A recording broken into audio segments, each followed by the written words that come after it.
Hello, welcome back to the Daily Mass Review. It's been a while.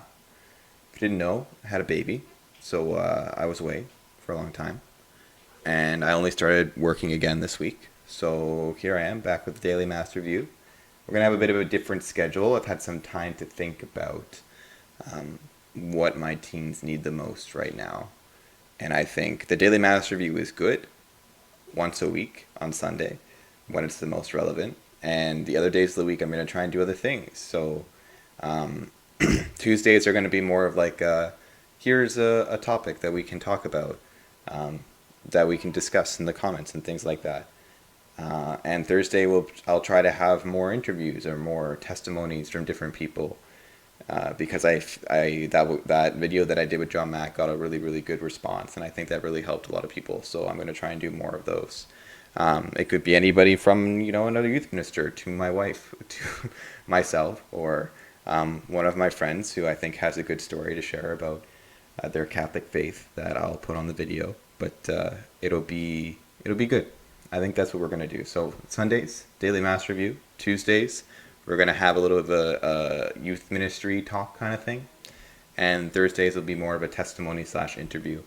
And that's kind of how the video schedule will work from here going forward.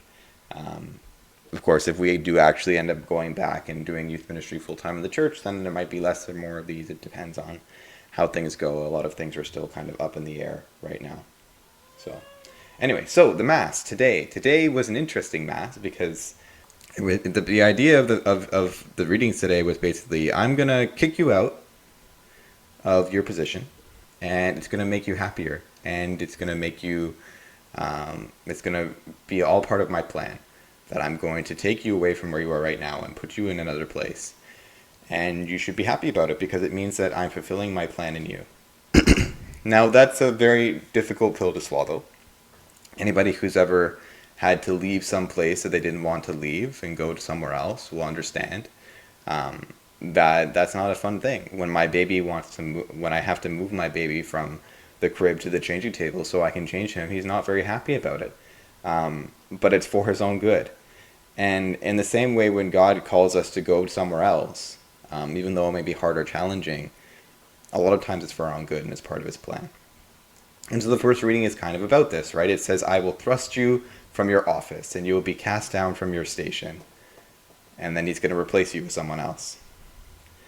Which is immediately followed up with the psalm, which says, I give thanks to the Lord with my whole heart. And then by the second reading, where Paul is fathoming the wisdom and the goodness of God, and how his ways are so unsearchable and his judgments are so unscrutable, which is basically Paul's way of saying, God did this thing that I wasn't happy about at the time, but it turned out really good. So you know what? I'm going to praise him anyway, and how wise and knowledge this is, because I wouldn't have thought to do what God did. In fact, I would have been very upset if I had to do what God did, and yet he did it, and it worked out for the best, so, give him praise.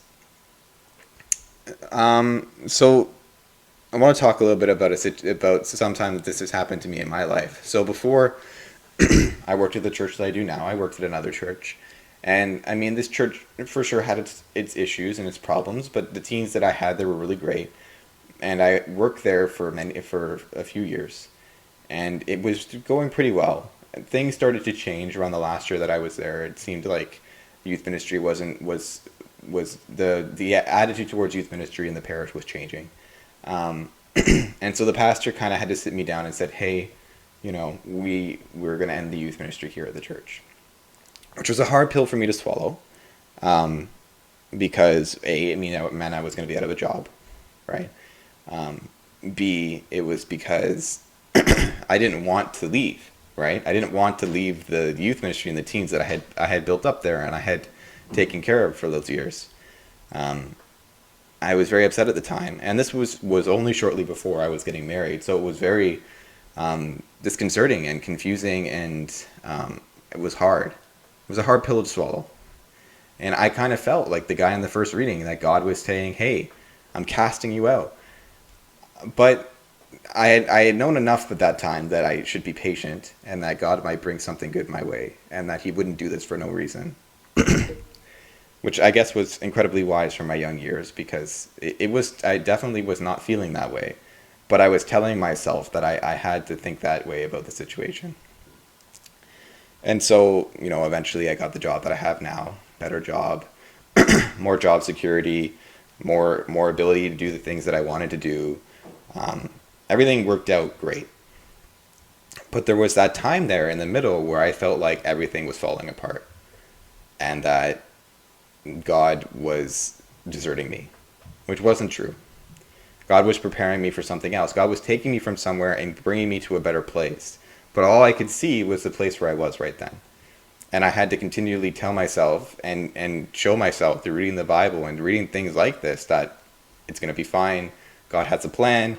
I just gotta chill, Just gotta chill. I think that we get so anxious and so controlling over God's plan for our lives that we want to direct it ourselves, that sometimes we make it impossible for God to come in and do the things that he wants to do to make our lives better. And that's why Paul is saying this, that the depths and the riches of the wisdom and knowledge of God are so good, and you shouldn't do anything to impede those things, especially if you want yourself to be happy. Now, what does this all mean for the gospel? So in the gospel, we're at Caesarea Philippi. In Caesarea Philippi, there was a place. And this place was known to there was a lot of superstition about this place in Caesarea Philippi. And it was a big chasm that seemed to go down forever.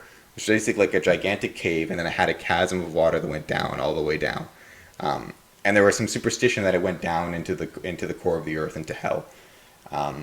Which was not just like phony superstition to the Jews. A lot of Jews believed this superstition, and especially the Jews who Jesus was with, these apostles who were fishermen, had a lot of superstitions about the sea, because their entire livelihood had been based off of the sea, before they became fishers of men instead of fishermen. That kind of plays into all of the things that happen whenever they say they're at Caesarea Philippi in the gospel. It's all surrounded by this place. When Jesus walks on water, it's in the same place, Caesarea Philippi. Excuse me. And so Peter, and this is going to be followed up by another gospel next week, I believe, where Jesus is saying, Satan, get behind me, to Peter, which happens right after this. Spoiler alert. But Peter is saying, hey, Jesus, or Jesus is asking, who do you say that I am? And Peter comes up with this answer that Jesus realizes or understands came from his Father and not from Simon Peter, because there's no way that Simon Peter could have understood this on his own, but God has revealed this to him. It's interesting. We see in this passage that it appears like something is being revealed to Jesus that he did not yet know. And we know that Jesus is God, right? So there's nothing that God doesn't know. But Jesus, especially the human element of Jesus, is not just living this life as like a formality, right? Like, hey, I was here, I was human, whatever. Like, he's really experiencing the human experience of having something revealed to him by God, right? He's really pressing into it as much as he can. He's cast off his godliness to be fully human. And in this sense, right, sometimes there are moments in the gospel where you see that Jesus appears to be in conversation with God the Father, appears to be in revelation with God the Father. And this is one of those moments where Jesus sees that the Father is showing him something and says, hey, this is how it's going to be. Peter, you're going to be the rock upon which I build my church. Which is a very, very powerful moment, because you have to realize that if even Jesus has stuff being revealed to him throughout his life, as Jesus is nearing the end of his ministry, as Jesus is working through his ministry with God, God is still revealing it and showing things to him that he would not have known without God the Father showing it to him, right? God the Father is this source of wisdom that Jesus too takes advantage of, right? Jesus too is a part of this relationship with God the Father, where God the Father shows Jesus wisdom. And even though they're in full communion with each other, there's still this moment where Jesus is looking to God and being like, oh, I see what you're doing. Now, it's possible he's just doing that for our benefit, so that we can understand that's what we're supposed to do when something like this happens, which is probably the case. But I like to think about the ways in which, when something happens to Jesus with God, he's always showing us the way that we have to do with God, because he was fully human, and he was showing us the way that humans must relate to God in everything, wasn't just dying on the cross. In every part of the gospel, he's always showing us this eternal message of this eternal example of how we're supposed to relate to God.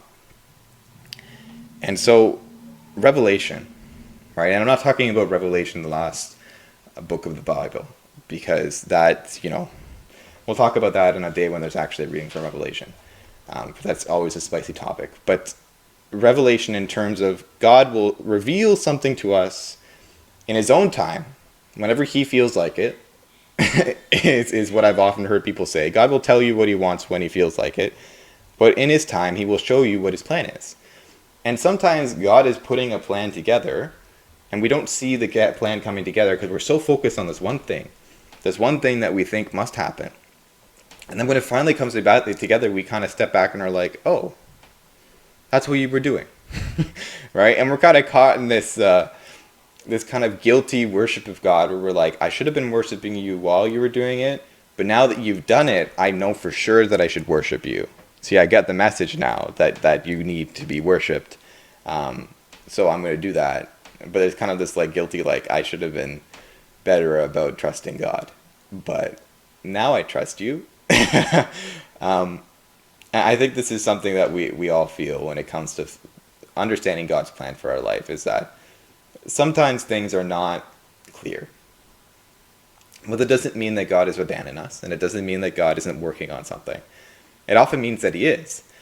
And sometimes we have to trust. We have to be patient. We have to be the rock, like Peter, to be the rock upon Jesus wants to build his church. And that's a hard thing to swallow. A hard truth about being a Christian is that sometimes things don't happen when you want them to. And sometimes God doesn't do things when you want him to do things. He does them when he wants to do things. And that's never going to change because he's God. And it's really your job as a Christian to then accept that and just, come along for the ride. You don't get to have that much control, except over your own actions and your own sinfulness, which is, tough. But you just kind of have to let go and let God show you what he wants to do. Thanks for watching. Goodbye.